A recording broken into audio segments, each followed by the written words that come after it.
Hey my friends and neighbors in Oregon. It has been so good to see you unite together and defend each other's rights. Really, what else do we have except each other and faith in God? As I hear reports of you actively preparing and organizing yourself, it brings peace to me knowing that Idaho has capable, prepared, and able friends to the west who love freedom and are willing to stand for it. As you continue to unite, don't forget to forgive each other. Do all you can not to find fault with each other.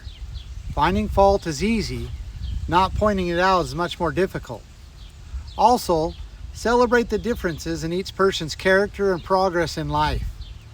Love your neighbor as yourself and treat them like you would want to be treated.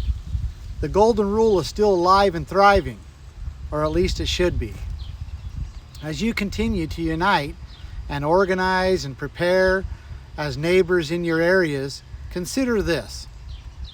A couple hundred years from the birth of our Lord Jesus Christ, the world went through a time of deep darkness, lasting nearly 2,000 years.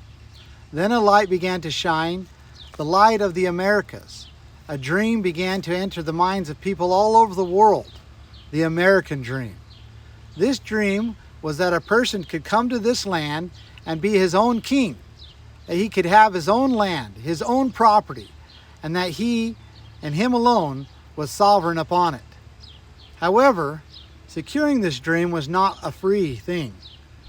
There was a great battle of independence that ensued, because the systems of governments in the world at that time were kingdoms, with a king at the top and all others subsidiaries to him, beholding to him, and subject to him. After this battle, the Americas were different from the world. The establishment of the Constitution flipped the script from normal government to upside down, where each man was a sovereign, controlling his own life, owning his own property, not as a subsidiary or a subject, not as a slave who serves to please one man, but as a free man. Now, 230 years later, the kingship ideology has crept back in, and those with desires to rule and control have slowly turned our governments inside out, using the force of law to establish themselves as kings once again. The bright light on a hill shining upon the American dream is being intentionally snuffed out. Ownership of property, including controlling one's own life, body, and circumstances, is being replaced with a claim that rulers have a right to control you, your property, and even your free exercise of conscience. We must maintain here in America the American dream, the dream that a person is their own king, that neighbors need to work together in some manner, but that they do not lose their sovereignty as individuals, that they own their own property, that it cannot be rightfully taken from them by the state or anyone else, that the state does not have authority to control trade between individuals, to control the way they worship, to control where they travel, how they travel, or what they travel in. If we allow the idea of monarchy rule to flourish in America, the once bastion of freedom and hope in the world, then we and our children may lose liberty again. We may plunge ourselves into another age of darkness greater than the world has ever known. We must not allow our sovereignty to be controlled by benevolent or oppressive rulers. We must hold on to the American dream. I often reflect upon our founding fathers, and I would like you to reflect upon something that Patrick Henry said in 1788.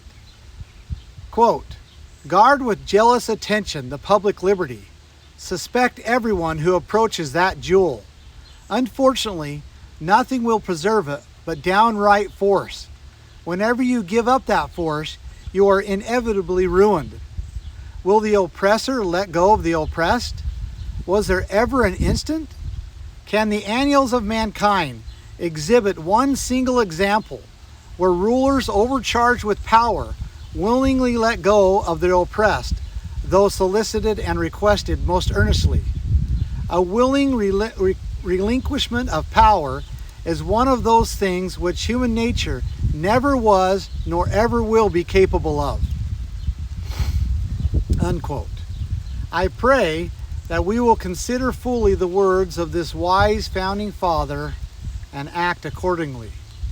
That we will more attentively guard with jealousy the rare liberty that made the world dream of coming to America.